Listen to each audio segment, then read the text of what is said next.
The mahogany conference table at Anderson, Phillips and West reflected the strained faces of my extended family. I adjusted my simple black blazer from Zara, no designer labels today, and watched Uncle Robert pace at the head of the table, his Rolex catching the afternoon light. "First," he announced, gripping the back of his chair, "I want to thank everyone for coming to discuss Grandmother Eleanor's estate." His gaze swept past me, like I was invisible. At 26, I was the youngest person in the room by a decade. My cousins, Michael, Diana, and Patrick, sat across from me, all wearing expressions of practiced concern, the kind that masked calculation. I noticed Diana's new Cartier bracelet, probably bought on credit like everything else she owned. "As you know," Uncle Robert continued, "Mom left a complicated financial situation." He emphasized the word in a way that made several family members shift uncomfortably. "The main question is who will manage her investment portfolio and charitable foundation." I knew what was coming, had known since Grandmother's funeral 3 weeks ago, when I'd overheard Uncle Robert and Michael discussing their plans in the garden. Obviously, Michael spoke up right on cue. "We need someone with experience, financial acumen." He smiled at his father, Uncle Robert. "Maybe someone who already manages significant assets. Like the assets you've been mismanaging for the past 5 years." I thought, keeping my face neutral as I typed something on my phone. Actually, I was activating a recording app. Grandmother had taught me well. Always keep records. "Alexandra," Uncle Robert finally acknowledged my existence.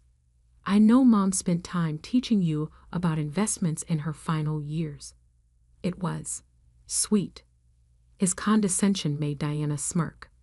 But managing a portfolio of this size requires real expertise. I looked up from my phone. "How large do you think Grandmother's portfolio is, Uncle Robert?" He waved dismissively. "About 12 million. Last I checked. Far too complex for someone your age." "Actually," I said quietly, "it was 47 million as of this morning." The room went still. I should know. I've been managing it for the past 3 years. Patrick laughed, but it sounded forced. "That's impossible. Aunt Eleanor would never. She's just a kid who can't manage money." Uncle Robert cut in, but I caught the flash of panic in his eyes. Probably looking at the wrong numbers. Diana nodded eagerly. "I mean, what do you even do besides that little online business of yours?" I pulled out my phone, opened my personal banking app, and slid it across the table. "Why don't you see for yourself?" The room fell silent as they stared at the balance. $53,426,897.14. Below it, a portfolio breakdown showing investments in tech, real estate, and emerging markets. All green, all profitable. This has to be fake," Michael sputtered. I took my phone back. "Grandmother made me her financial advisor when I was 23. Said she liked how I analyzed market trends." "That little online business?" I smiled at Diana. "It's a financial technology platform. We process over $200 million in transactions daily." Uncle Robert's face had turned an interesting shade of red. "Even if that's true, the estate still needs." "Let me stop you there." I pulled a folder from my bag. "These are the transfer documents Grandmother filed last year. Everything's already been moved to Anderson Trust Management." I paused. "My company." "You can't," Uncle Robert started. "I can and I did. Or rather, Grandmother did. She wasn't confused or complicated at the end, Uncle Robert. She was very clear about who she trusted with her legacy. "We'll challenge it," Michael threatened. "Get a court order." "Before you do that," I cut in, pulling up another document on my phone. "You might want to explain these transactions first." I turned the screen so Uncle Robert could see the spreadsheet. His face went from red to white. "Where did you get those?" Grandmother kept excellent records, especially of money borrowed without permission. I looked at my cousins. "You might want to ask your father about the real reason the family's Palm Beach house was sold." The conference room door opened and a silver-haired man in an impeccable suit entered. "Miss Kingston, the board members are ready for you." "Thank you, James." I stood, smoothing my blazer. "That would be the Anderson, Phillips, and West board. I bought the firm last month." "Grandmother always said to invest in what you know." I gathered my things. "You'll be receiving official letters about your outstanding loans soon. I suggest you all find good lawyers." "You can't do this to family," Diana's voice cracked. I paused at the door. "Funny. That's exactly what Grandmother said when she discovered the money you've been stealing from her accounts." I checked my watch. "The audit team will be here in an hour." I'd use that time to decide what matters more, your pride or your freedom. As I walked out, I heard Michael's shaky voice. "Dad, what exactly did you borrow from Aunt Eleanor?" I smiled. Grandmother had always said money was like water. It revealed every crack in a person's character. As I headed to the board meeting, I pulled up a photo on my phone.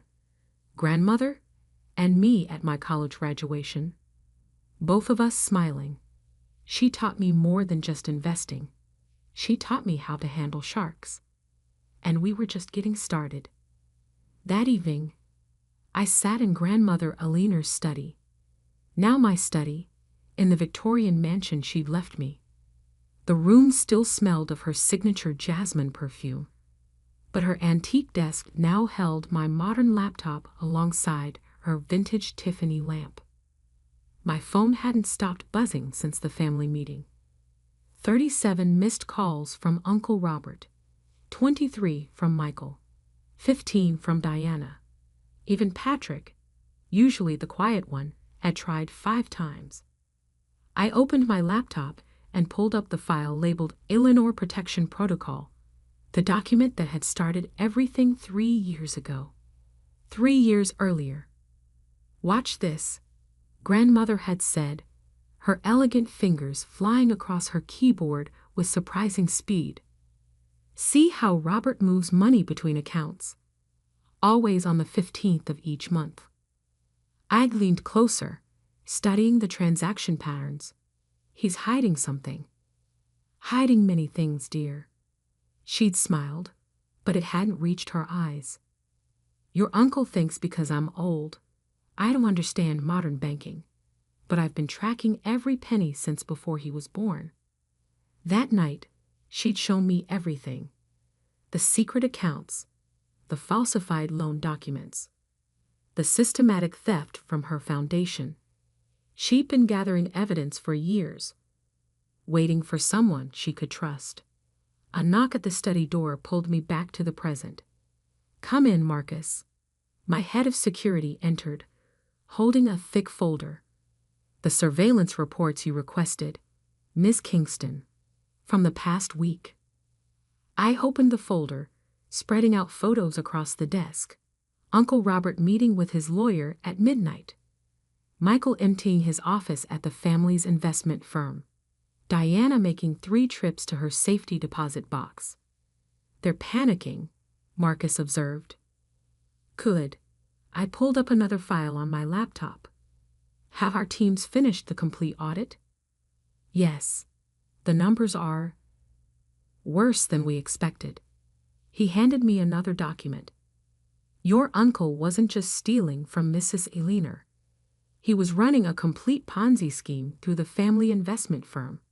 I scanned the numbers, feeling a cold anger build. $47 million, stolen from grandmother. Another $30 million from other family clients. All hidden under layers of complex transactions and fake accounts. My phone buzzed again. A text from Diana. "Please, we need to talk. Dad says he can explain everything." I showed Marcus the message. "How long until the SEC receives our report?" "It's ready to send. Just waiting for your authorization." I stood and walked to the window, looking out at the garden where grandmother had taught me about more than just money. She taught me about responsibility, about protecting what matters. "Send it," I said quietly. "And Marcus? Activate phase 2. He nodded and left. I picked up a framed photo from the desk. Grandmother and me at my company's launch, her eyes bright with pride. "Watch me," I'd promised her that day. "I'll protect everything you built." My phone lit up with a call from an unknown number. I answered, putting it on speaker. "Alexandra?" It was Patrick, calling from a burner phone probably. "You need to understand. We didn't know. About Dad, about the money." "Really?" I pulled up his file. "Is that why you authorized wire transfers from grandmother's account to your offshore holdings?" Silence. "How did? Those records were encrypted." I smiled. "Grandmother taught me more than just investing, cousin. She taught me to follow the money. All of it." "We can make a deal," he said quickly. "I have documents, proof of everything Dad did." "You mean these documents?" I opened my encrypted drive. "The ones you hid in a safety deposit box at First National." Grandmother had copies. She had copies of everything. The line went dead. My laptop chimed with an alert. The SEC had received our report. Within hours, the investigation would begin. But that wasn't the only surprise waiting for my family. I opened my company's internal messaging system. 2. Global Management Team. Subject: Project Legacy Activation. Status: Phase 2 initiated. Timeline: Execute at 9 a.m. tomorrow. Another text came through, this time from Michael. "You've destroyed the family. I hope you're happy." I typed back, "No, Uncle Robert destroyed the family when he started stealing from grandmother. I'm just cleaning up the mess." Standing, I walked to the hidden wall safe, the one Uncle Robert had never known about. Inside was grandmother's real legacy, a USB drive containing everything she discovered, everything she protected, and everything she planned. "Marcus," I called through the intercom, "is everything ready for tomorrow?" "Yes, Miss Kingston. The press release is prepared, the documents are filed, and the board members have been notified." "And the other matter?" "The private investigators have confirmed. Your cousins have all been making large cash withdrawals. They're planning to run." I smiled. "Let them try. Their accounts will be frozen in." I checked my watch. Exactly 3 hours. My phone buzzed one final time. "Uncle Robert, you're making a huge mistake. I raised you like my own daughter."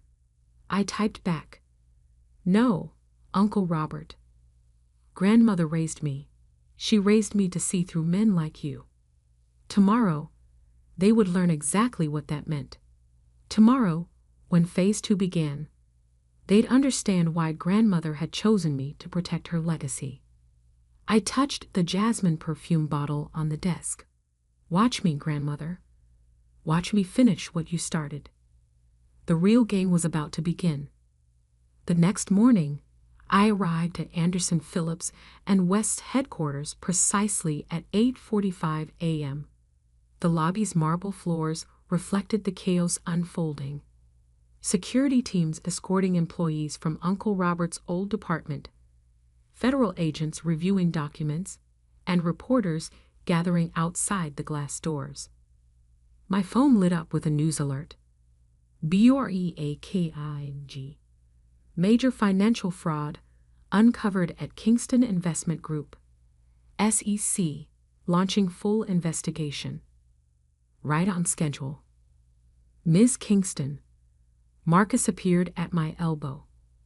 They're all here, waiting in the main conference room. I nodded, straightening my St. Laurent blazer. No more department store clothes. Today, I dressed for war. And the evidence? Everything's ready, including the video feeds from Mrs. Aliner's private security system. The conference room fell silent as I entered. Uncle Robert, looking disheveled in a wrinkled Armani suit, sat between his high-priced lawyers. Michael and Diana huddled together at one end, while Patrick sat alone, avoiding everyone's eyes. "Thank you all for coming," I said, taking my place at the head of the table. "Though given the federal agents outside, I suspect you didn't have much choice." "This is ridiculous," Uncle Robert burst out. "You can't possibly think." I held up my hand, silencing him. "Before you continue, let's review exactly what I think." I opened my laptop, connecting it to the room's display screens. 3 years ago, Grandmother discovered unusual transactions in her accounts. The screens filled with banking records, money moving between shell companies, unauthorized loans, forged signatures. Diana's face crumpled. "That's not what, cousin? Not real?" I clicked to the next slide. "Here's security footage from First National Bank. That's you, using Grandmother's stolen ID to access her safety deposit box. 13 times in the past year." The color drained from her face. "Alexandra," Michael tried, his voice placating. "We can explain. The family business needed capital. You mean your gambling debts needed covering?" I pulled up his private bank statements. "Strange how your business losses always matched your casino withdrawals." Patrick shifted in his seat. "Some of us weren't involved. I never." "Really?" I turned to him. "Should we discuss the foundation's missing scholarship funds? The ones that somehow ended up funding your startup?" The lawyers exchanged glances. One started gathering his papers. "Don't bother leaving," I told them. "The FBI has some questions about your role in concealing these transactions." Uncle Robert slammed his hand on the table. "Enough. You think you've won? You think you can just walk in here and take everything we built?" "Everything you built?" My voice was ice. "You mean everything you stole? From Grandmother, from charity, from innocent investors who trusted the Kingston name?" I stood, walking to the window overlooking the city. "Grandmother spent her last years gathering evidence against all of you. She watched as you stole her money, betrayed her trust, and laughed about her confusion behind her back." Turning back, I met each of their eyes. But she wasn't confused. She was planning to protect her real legacy from the thieves in her own family. "What do you want?" Michael asked, his arrogance finally cracking. "Money? Position?" I laughed softly. "I have more money than all of you combined. What I want is justice." The screens changed, showing a video of Grandmother in her study, dated 1 month before her death. "If you're watching this," her recorded image spoke, "then Alexandra has done exactly what I knew she would. She's protected our family's true legacy from those who would destroy it." Uncle Robert's face went pale as his mother continued speaking. "Robert, my son, I gave you everything: education, opportunity, trust, and you repaid me with theft and lies." Her voice hardened. "Alexandra has my complete authority to recover every penny you stole, no matter the cost to your reputation or freedom." The video ended. The room remained deathly quiet. The SEC has everything, I said into the silence. Every transaction, every forgery, every lie. But that's not all. I pressed a button on my phone. The conference room doors opened, admitting a stream of people in business suits. Meet the board of directors of Kingston Global Enterprises, I announced. Grandmother's real company, the one she built in secret while you were all stealing from her public holdings. Understanding dawned on their faces. That's right, I smiled. The company you thought you were stealing from, it was a shell. The real assets, the real power, was hidden where you'd never think to look, in plain sight, managed by the kid who can't handle money. You can't do this, Uncle Robert whispered, but his voice held no conviction. I already have. I nodded to Marcus, who began distributing documents. These are federal indictments, civil seizure notices, and restraining orders. You have 1 hour to leave the building before you're arrested. Diana began to cry. Michael looked like he might be sick. Patrick just stared at his hands. Oh, and Uncle Robert? I added as I gathered my things. Grandmother left you something personal. I slid an envelope across the table. The deed to a small property in Nebraska. She said you'd remember it. The farm where you grew up, before you decided money was more important than family. As I walked out, I heard him open the envelope, heard his sharp intake of breath as he recognized his childhood home. Grandmother's final lesson. Sometimes the greatest wealth is remembering where you came from. And sometimes the best revenge is letting people destroy themselves. 1 year later, I sat in Grandmother Alina's garden, now blooming with her favorite roses, reviewing the final reports from the federal investigation. The headlines still occasionally featured our family saga. Kingston financial fraud case ends in multiple convictions. Former finance titan Robert Kingston sentenced to 15 years. Kingston Global Enterprises announces $100 million charitable foundation. Marcus approached with my morning coffee, setting it beside a stack of letters from prison. Uncle Robert wrote weekly now, each letter a mixture of apology and desperate plea for help.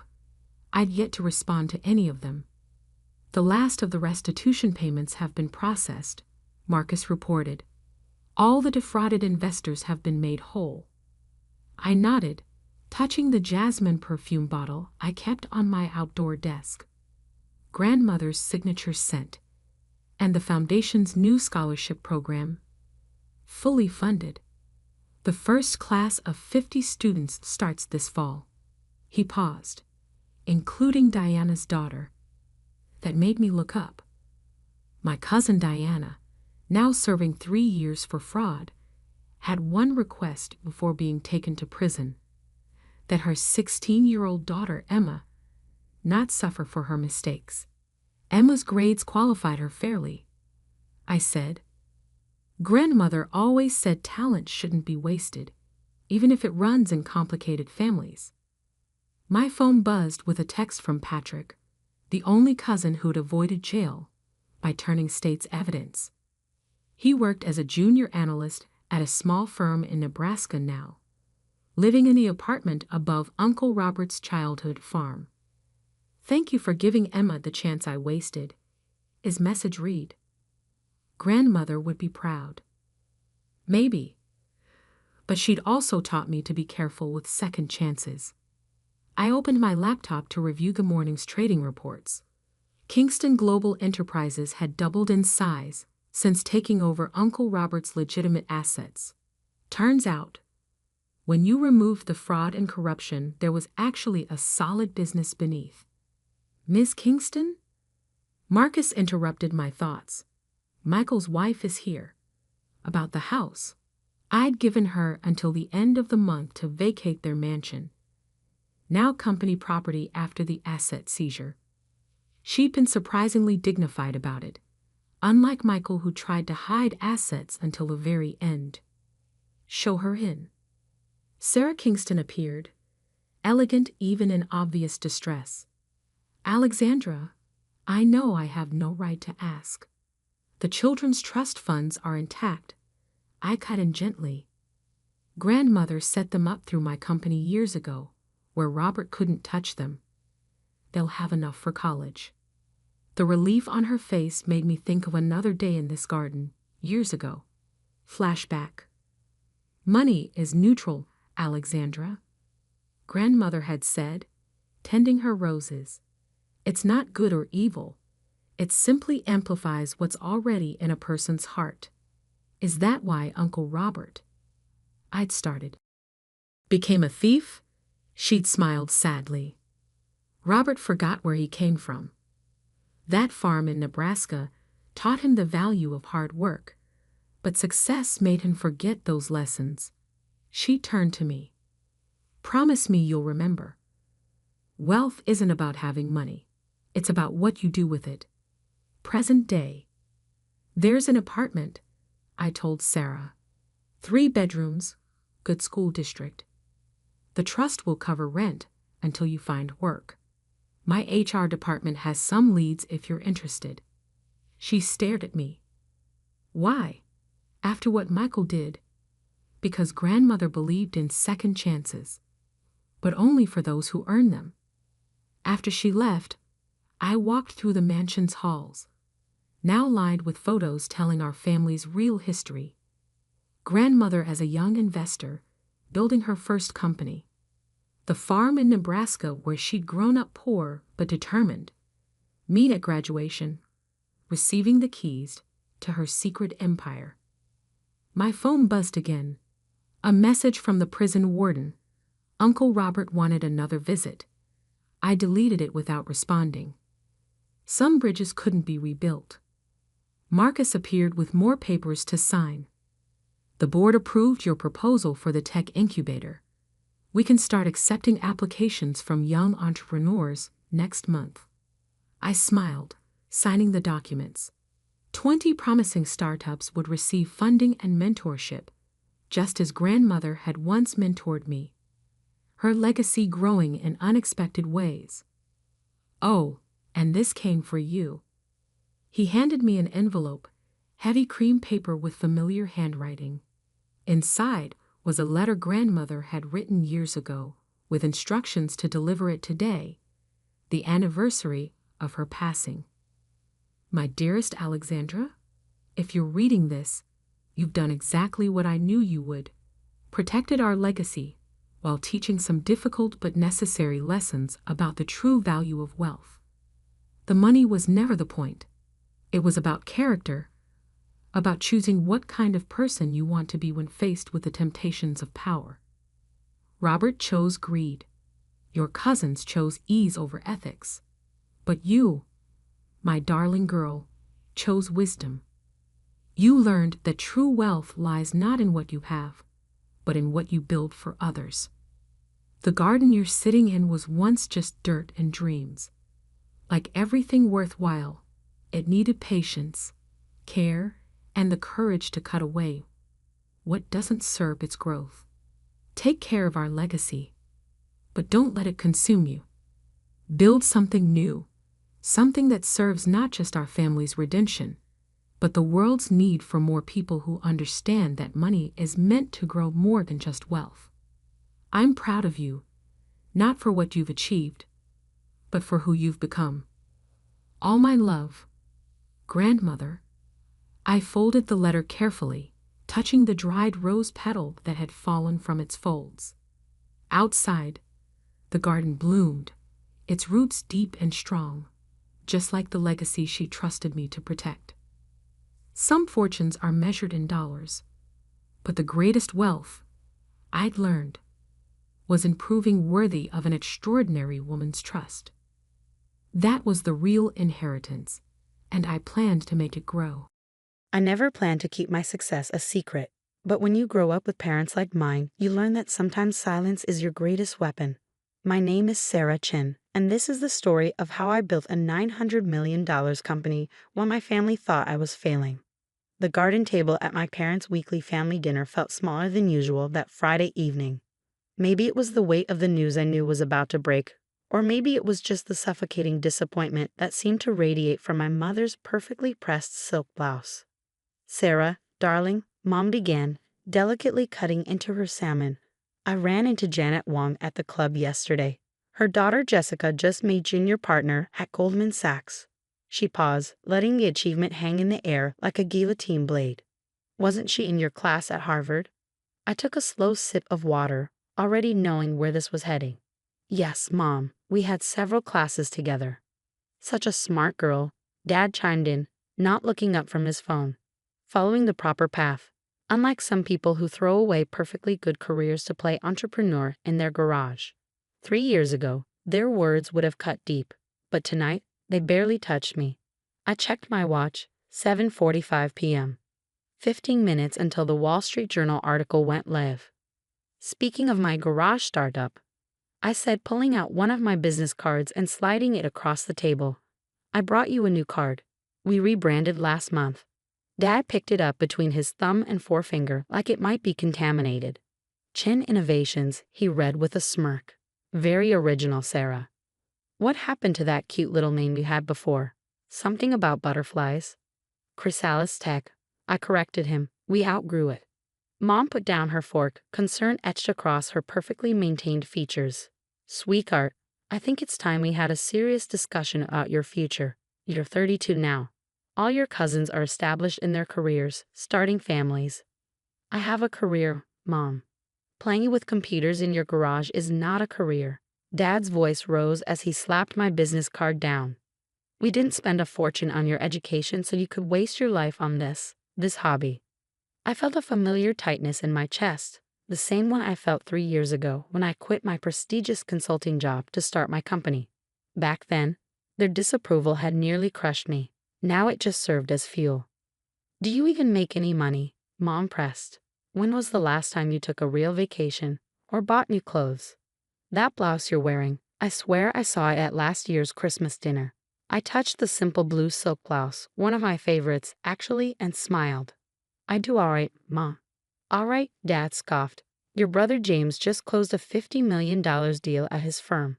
That's doing all right. You're playing pretend CEO with a bunch of computer nerds." 7:55 p.m. 5 minutes to go. The thing about my parents is that they've always measured success in very specific ways. Prestigious job titles, designer labels, luxury cars, and country club memberships. When I graduated from Harvard Business School, they had my life planned out perfectly. Join a top consulting firm, check. Climb the corporate ladder, started. Marry a suitable man from our social circle, pending, and live the life they'd worked so hard to provide. Instead, I discovered something they couldn't understand, a vision. It happened during a routine consulting project. I was helping a major bank upgrade their cybersecurity systems when I noticed a fundamental flaw in how financial institutions handled digital transactions. There was a gap, small but significant, that no one else seemed to see, a way to make digital banking not just secure, but virtually unhackable. The idea consumed me. I spent months researching, developing, testing. When I finally understood what I had, I tried to explain it to my firm's partners. They patted me on the head, metaphorically, and told me to focus on my assigned projects. So I quit. The day I told my parents I was leaving my six-figure consulting job to start a cybersecurity company, you'd have thought I'd announced I was joining a cult. Mom cried. Dad yelled. My brother James, the golden child, tried to have me committed for a mental health evaluation. "At least tell me you're still meeting with that nice Richard Wong," Mom said now, bringing me back to the present. "His investment firm is doing very well, and he comes from such a good family." I checked my phone. 7:59 p.m. Actually, Mom, Richard's firm tried to invest in my company last year. Really? Dad's head snapped up. What happened? I turned them down. Their valuation was too low. Mom threw up her hands. Of course you did. Heaven forbid you take advice from successful people who know what they're doing. 8 o'clock p.m. Right on cue, 3 phones chimed simultaneously, mine, Dad's, and James's, who had been uncharacteristically quiet all evening. Breaking news alerts from the Wall Street Journal. What the Dad's voice trailed off as he read the headline. His face, normally tanned from weekend golf sessions, went pale. Mom looked between us. Robert, what is it? James let out a low whistle as he read his phone. Holy shit, Sarah. With trembling fingers, Dad read the headline aloud. Tech startup Chen Innovations reveals revolutionary banking security protocol. Major banks bid war drives valuation to $900 million. The silence that followed was the sweetest sound I'd ever heard. You see, while my parents thought I was failing, playing entrepreneur in my garage, I've been building something revolutionary. Those computer nerds they dismissed, world-class engineers and cryptographers who believed in my vision. That garage, a secure development facility with more computing power than most universities. And today, after 3 years of work, dozens of patents, and successful pilot programs with 3 major banks, we were finally going public with what we built. 900 million? Mom stammered, reaching for Dad's phone. There must be some mistake.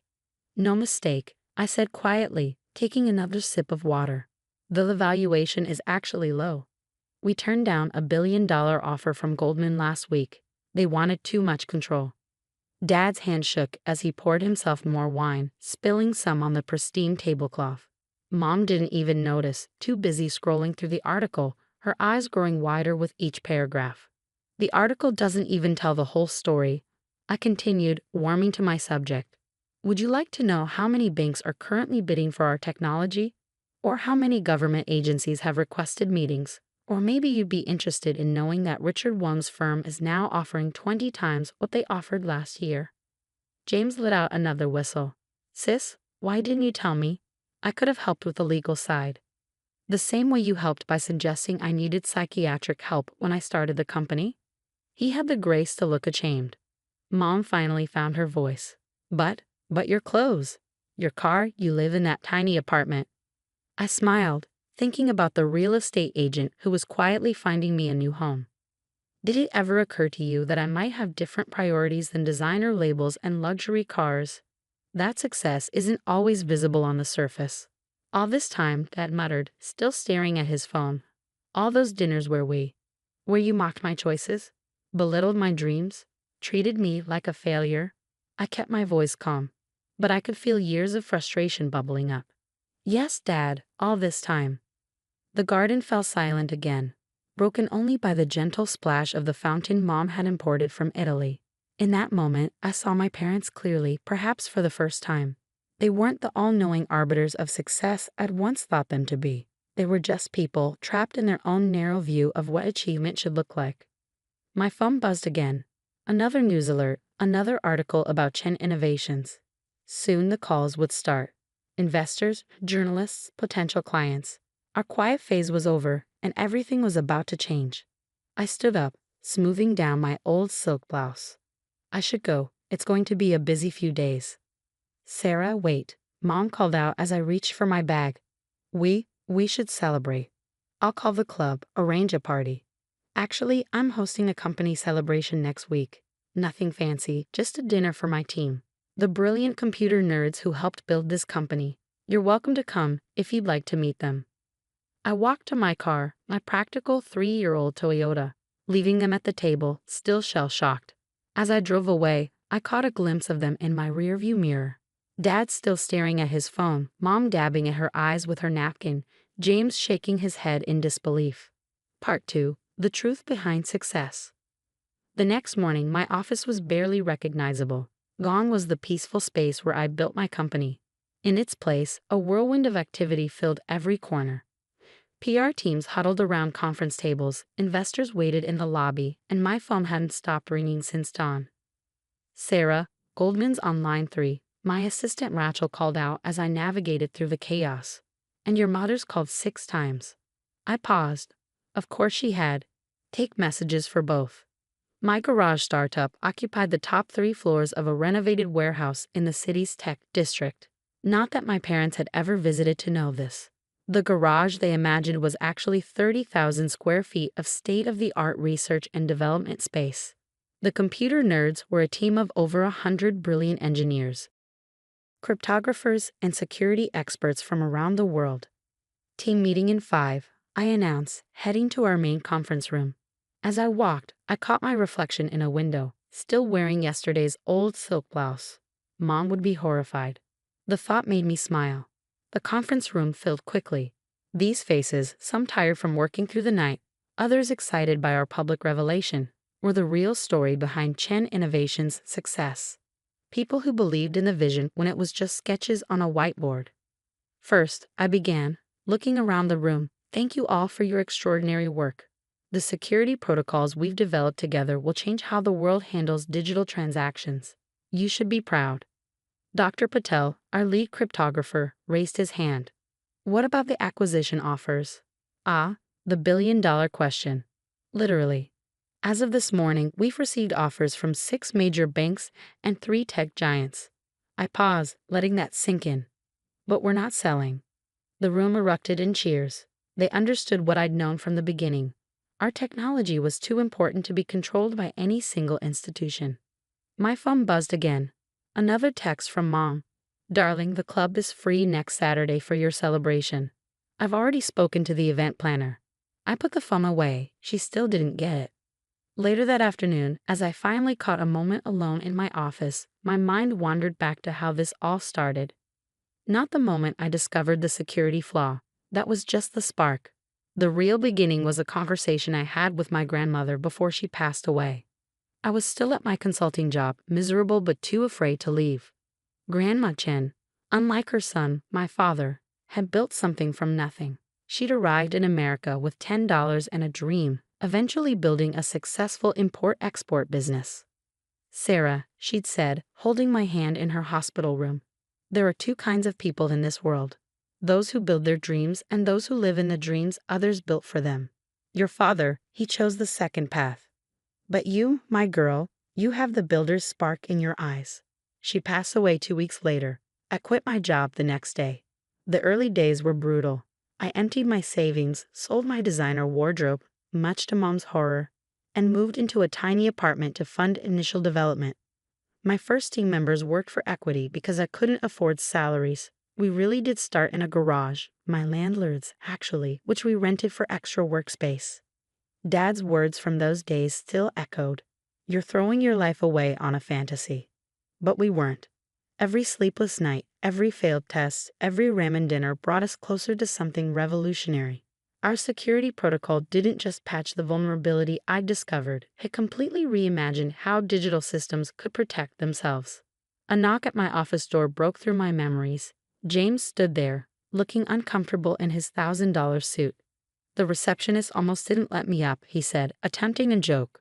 Quite a change from your garage. I gestured for him to sit. What brings you here, James? Mom's crying, Dad's drinking, and I? He trailed off, looking around my office. I owe you an apology. That mental health evaluation thing. I was wrong. Yes, you were. He fidgeted with his tie. Look, my firm would love to handle your legal work. With all these offers coming in. Stop. I held up my hand. That's not an apology. That's an attempt to profit from my success. His face reddened. Sarah, be reasonable. We're family. Funny, that didn't matter when you all thought I was failing. Another knock saved him from responding. Rachel poked her head in. Sorry to interrupt, but the team needs you. We're seeing some unusual patterns in the test deployment. I stood up. I have to go. Real work to do. Sarah, James called as I reached the door. How did you know?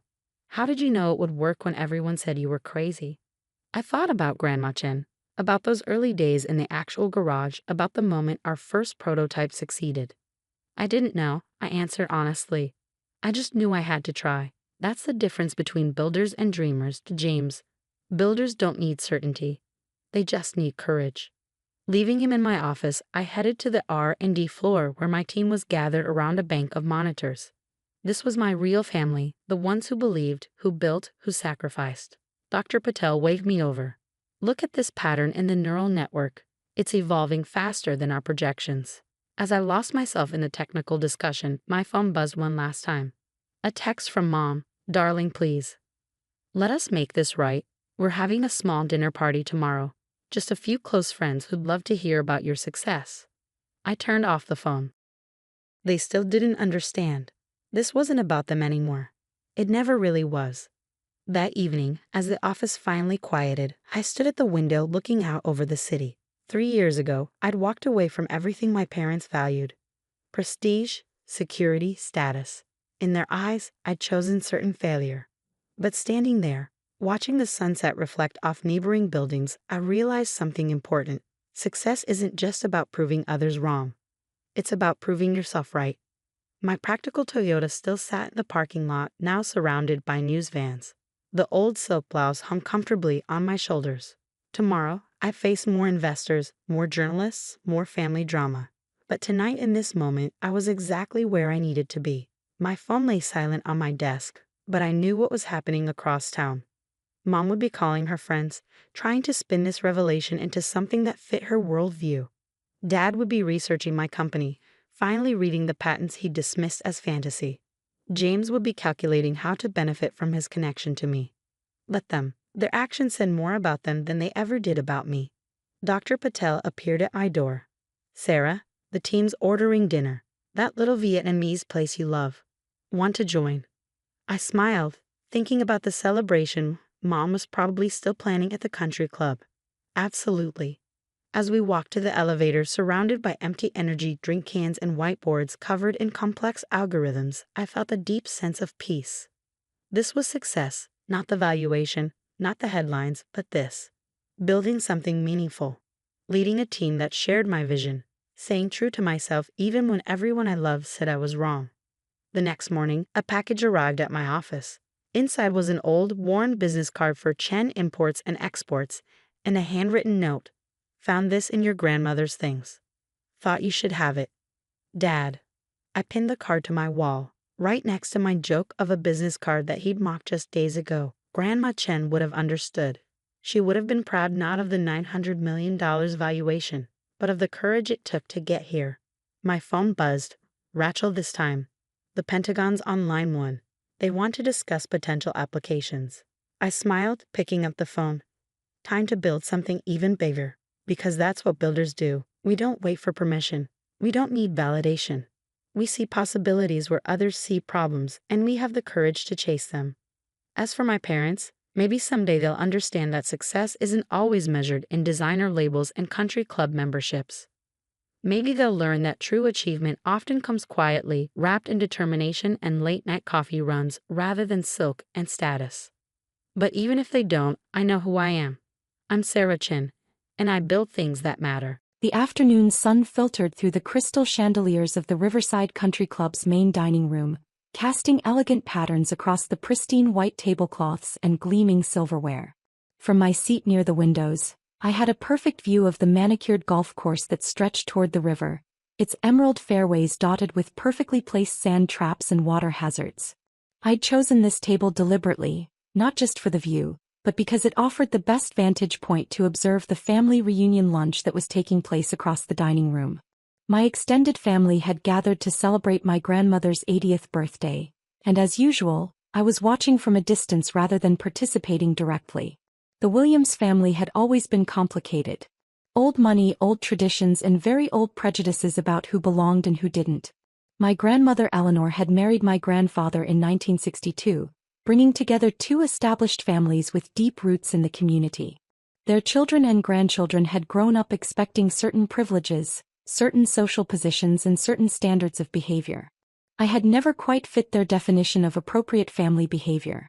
"Sophia, darling, you look lovely," my Aunt Patricia called out as I approached their large table, her voice carrying the particular tone she used when she was being polite but not particularly welcoming. Patricia was my father's sister, a woman who had married well and spent the past 30 years perfecting the art of social positioning. My cousin Bradley, Patricia's son, looked up from his conversation with obvious reluctance. "Oh, hi Sophia. I didn't expect to see you here." "It's grandmother's birthday," I replied simply, settling into the one empty chair at the far end of the table. "Of course I'd be here." "Of course," echoed my cousin Miranda, Bradley's sister, though her tone suggested she found my presence more surprising than inevitable. How are things going with your ventures? The way she said ventures made it clear she was referring to my work with the same tone she might use to discuss an embarrassing hobby or a regrettable life choice. Things are going well, I said, accepting a menu from the server without elaborating further. My family had never quite understood what I did for a living, despite my attempts to explain it over the years. They knew I worked in technology, they knew I traveled frequently for business, and they knew I lived modestly in a small apartment rather than the grand house they thought someone from our family should occupy. What they didn't know was the full scope of what I'd built over the past 8 years. Sophia's still doing that computer consulting thing, my Uncle Charles explained to his wife as if I weren't sitting right there. Charles was my father's brother, a successful lawyer who had inherited the family's real estate investments and had been living comfortably off the proceeds for decades. How interesting, his wife Margaret replied with the kind of polite disinterest that suggested she found it anything but interesting.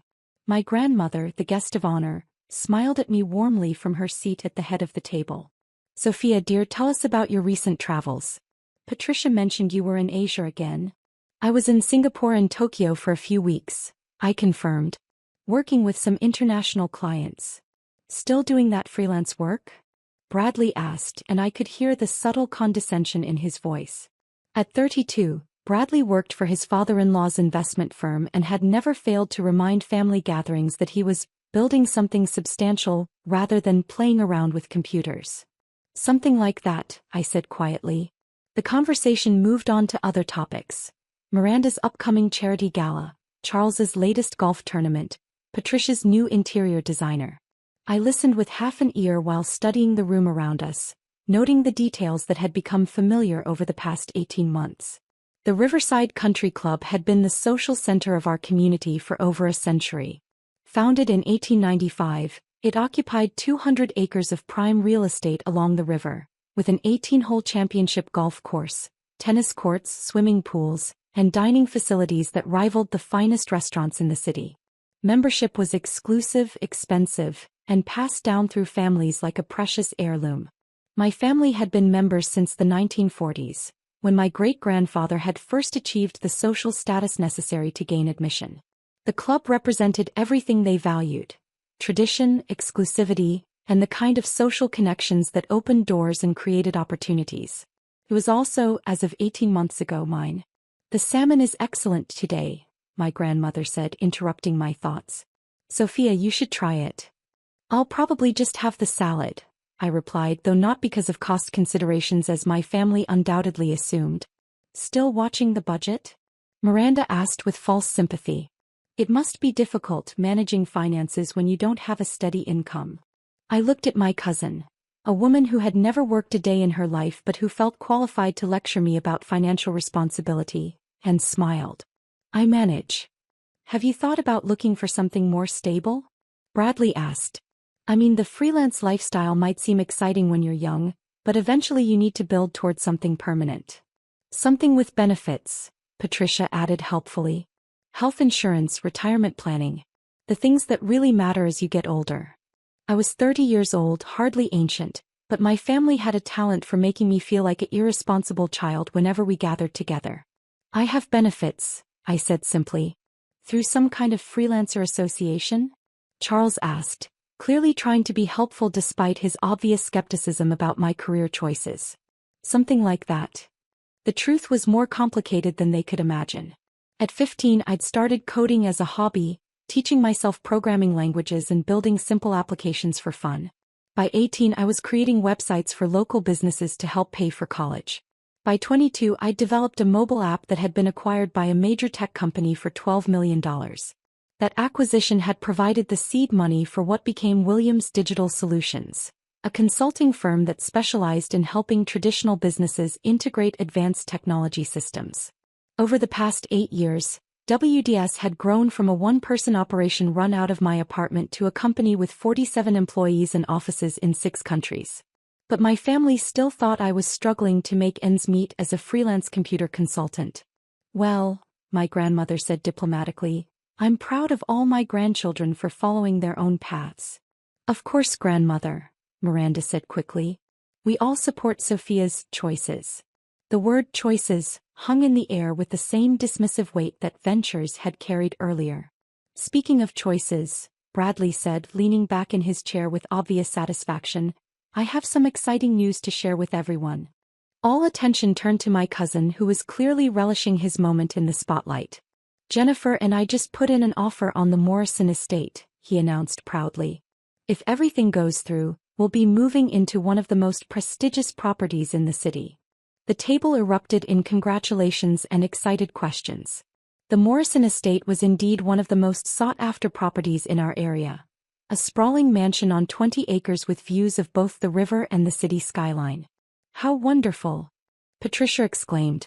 Bradley, that's such an achievement. Your father and I are so proud. The asking price was substantial, Bradley continued, but with my position at the firm and Jennifer's family connections, we were able to secure very favorable financing. And of course, Miranda added, it's the kind of property that makes a statement about your place in the community.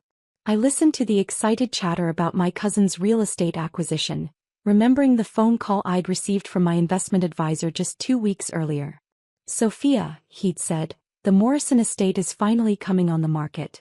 I know you expressed interest in it last year. Are you still considering making an offer? I'd been considering it for more than a year, actually. The estate was beautiful, but more importantly, it represented exactly the kind of investment that aligned with my long-term business strategy. The property included not just the main house, but also several outbuildings that could be converted into office space for WDS's North American headquarters. Yes, I told my advisor. Put in an offer. Full asking price, cash, no contingencies. Sophia, that's a $40 million property. I'm aware of the price, I'd replied. Can we close within 2 weeks? Apparently, my offer had been accepted before Bradley's financing had been approved. Sophia, you're being very quiet, my grandmother observed. What do you think of Bradley's wonderful news? I think the Morrison estate is a beautiful property, I said honestly. Whoever ends up buying it will be very fortunate. Well, that'll be us, Bradley said with obvious satisfaction. Jennifer's father knows the seller personally, so we're confident our offer will be accepted. I nodded and smiled, saying nothing about the fact that the property had already been sold to someone else. The conversation continued through the main course, with Bradley holding court about his real estate triumph and his plans for renovating the estate to better suit his family's needs. Miranda shared updates about her charity work, all volunteer positions that allowed her to network with other wealthy women without actually earning an income. Charles discussed his latest golf achievements. Patricia detailed her upcoming Mediterranean cruise. Nobody asked me about my work, my travels, or my plans for the future. I'd become accustomed to being the family member who listened rather than shared, who observed rather than participated. I'll be right back, I said, excusing myself from the table. I want to freshen up before dessert. I made my way to the ladies' lounge, an elegant space with marble countertops and crystal mirrors that reflected the club's old-world atmosphere. As I was washing my hands, I heard the door open behind me. Can you believe she actually came? Miranda's voice carried clearly in the tiled space. I looked up to see Miranda and Patricia entering the lounge, clearly not realizing I was already there. I thought she might skip this one, Patricia replied. These family gatherings must be so uncomfortable for her. Well, she can't afford to go anywhere else for a nice meal, Miranda said with a laugh.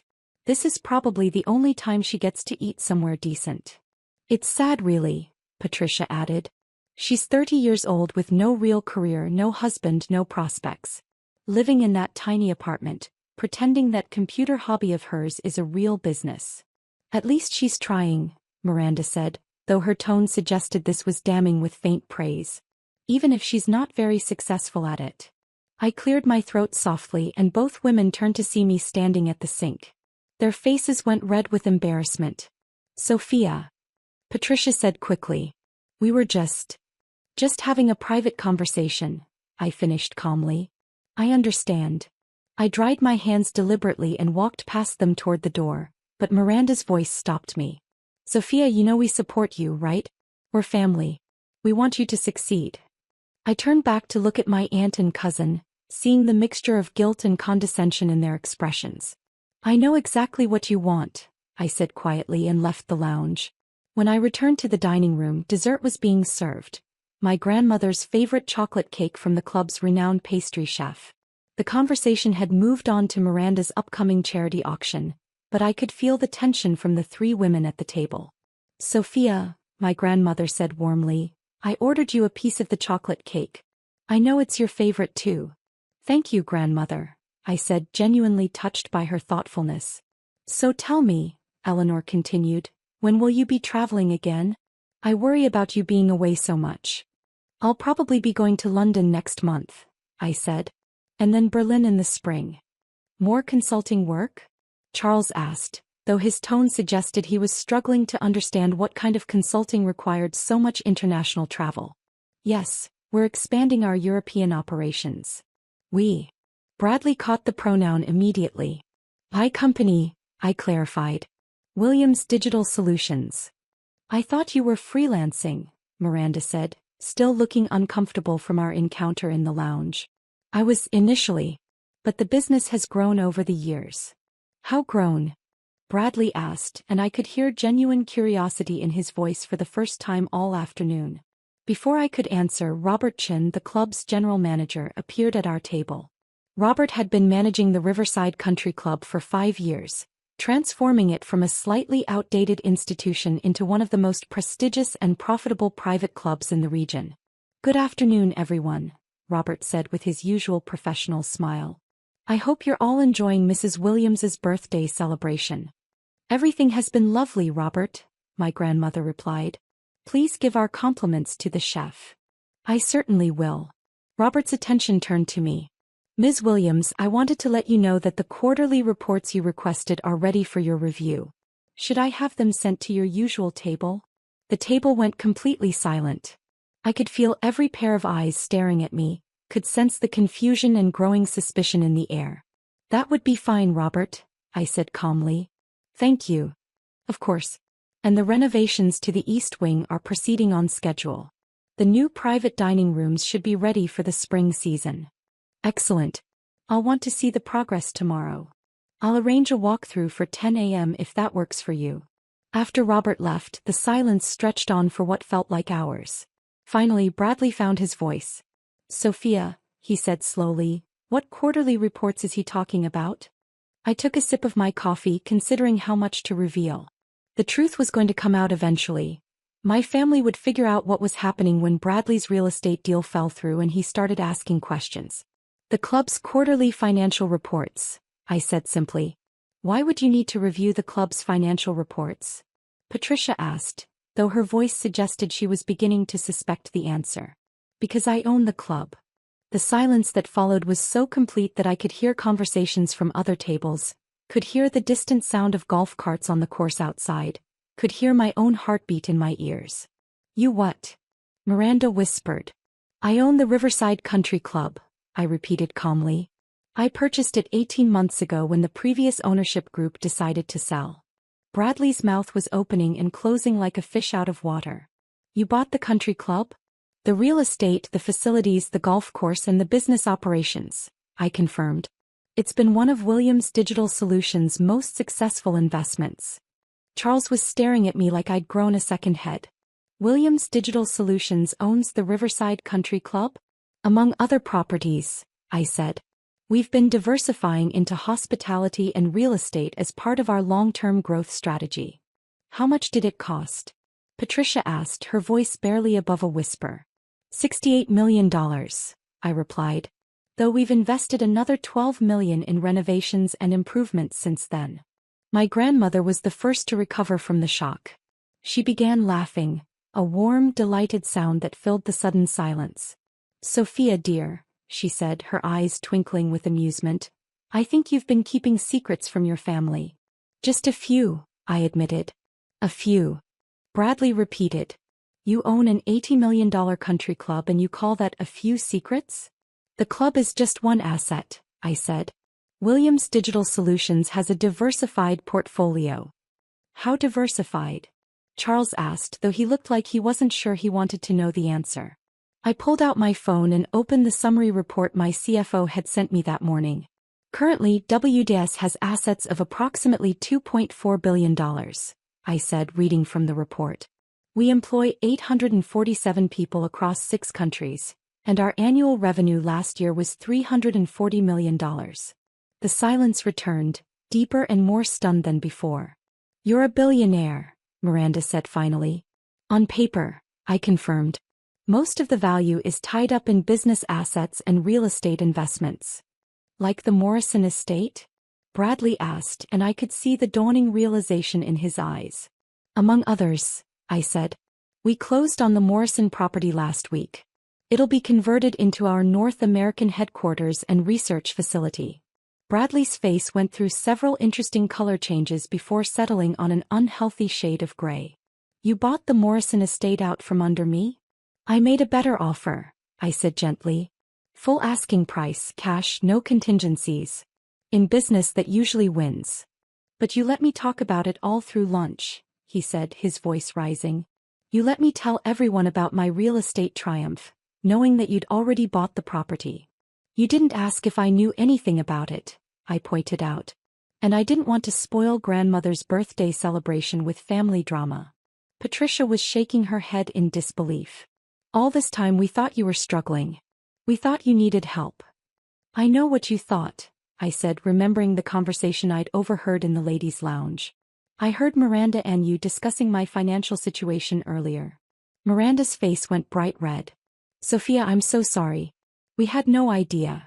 That I was successful? I interrupted. No, you didn't. Because you never asked.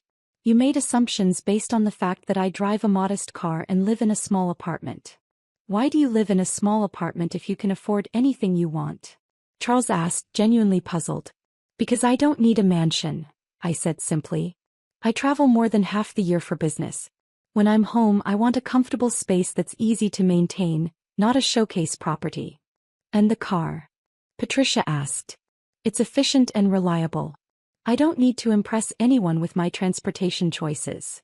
My grandmother was still smiling, clearly enjoying the revelation and its impact on the rest of the family. Sophia, she said, I have to ask, when you were growing up, did you ever imagine you'd end up owning the place where we've been having family celebrations for decades? Actually, I said, that was part of the appeal. This club has been important to our family for generations. When I learned it was for sale, I wanted to make sure it would continue to be available for occasions like this. So you bought it for sentimental reasons? Miranda asked. Partly. But mostly because it was a sound business investment. The club was undervalued and underutilized. We've increased membership, improved the facilities and expanded the services. It's now one of the most profitable private clubs in the region. Robert appeared at the table again, carrying a leather portfolio. Ms. Williams, here are those quarterly reports. And I wanted to mention that we've received 3 more applications for corporate memberships this week. Excellent. We'll review them at next week's board meeting. After Robert left, Bradley looked at me with something that might have been respect mixed with residual shock. Sophia, I owe you an apology. I've been treating you like you were. He paused, searching for the right words. Like I was unsuccessful? I suggested. Like you were unsuccessful, he admitted. I was wrong. Very wrong. We all were, Patricia added quietly. Sophia, I'm sorry for the things I said, the assumptions I made. And I'm sorry for what I said in the ladies' room, Miranda said, looking genuinely ashamed. It was cruel and unfair. I looked around the table at my family members, seeing the mixture of embarrassment, curiosity, and newfound respect in their expressions. I don't need apologies, I said finally. But I would like to suggest that maybe we could try to know each other better going forward. Real conversations about what we're actually doing with our lives, not just assumptions based on appearances. I'd like that, my grandmother said warmly. Sophia, would you tell us about your company? I'd love to understand what you've built. For the next hour, I found myself actually participating in a family conversation for the first time in years. I told them about Williams Digital Solutions, about the clients we worked with, about the challenges and rewards of building a global technology company. They asked thoughtful questions about my work, my travels, and my plans for the future. For the first time since I'd become successful, I felt like my family was genuinely interested in who I was rather than who they thought I should be. As the afternoon wound down and people began gathering their things to leave, Bradley approached me privately. Sophia, I have to ask, are there any other properties I should know about before I make offers on them? I laughed. I'll have my assistant send you a list of our real estate holdings, just to avoid any future awkwardness. That would be appreciated, he said with a rueful smile. And Sophia? Congratulations on everything you've built. I may not understand how you did it, but I can see that it's impressive. 3 months later, I was hosting my first family gathering as the official owner of the Riverside Country Club. My grandmother's birthday celebration had been so successful that we'd decided to make it a quarterly tradition. This time, however, the dynamic was completely different. Instead of sitting at the far end of the table as an afterthought, I was at the center of conversations about business, investments, and future plans. My family members asked for my advice on their own financial decisions and seemed genuinely interested in learning from my experiences. The most significant change was in how they treated my work. Instead of dismissing my computer hobby, they now referred to Williams Digital Solutions with the respect usually reserved for major corporations, which I supposed we had become. Sophia, my grandmother said as we were finishing dessert, I want to thank you for saving our club. I was so worried when the previous owners announced they were selling. I thought we might lose this special place. I'm glad I could help preserve it, I said. But grandmother, we haven't just preserved it, we've made it better. The improvements we've implemented have enhanced the experience for all our members, including the family members who spent years underestimating the new owner, Patricia added with a self-deprecating smile. Especially those family members, I agreed with a grin. As I looked around the table at my family, people who now knew me for who I really was rather than who they'd assumed I was, I felt grateful for the journey that had brought us to this point. The years of being underestimated had taught me to value authentic success over external recognition. The experience of building something meaningful while being dismissed had made me stronger and more focused. But most importantly, I'd learned that the best way to change people's perceptions wasn't to announce your achievements. It was to quietly build something so substantial that it spoke for itself. The Riverside Country Club continued to thrive under my ownership, becoming not just a profitable business venture but a symbol of what could be accomplished when you believed in your own vision despite other people's doubts. And every time I sat at my usual table looking out at the golf course that had become one of my most satisfying investments, I remembered the whispered comment that had started it all. She can't afford to be here. Now, of course, nobody could afford to be there without my permission. But more importantly, I'd created a place where my family could gather and celebrate not just birthdays and achievements, but the deeper understanding that success comes in many forms, and that sometimes the quietest person at the table has the most interesting story to tell.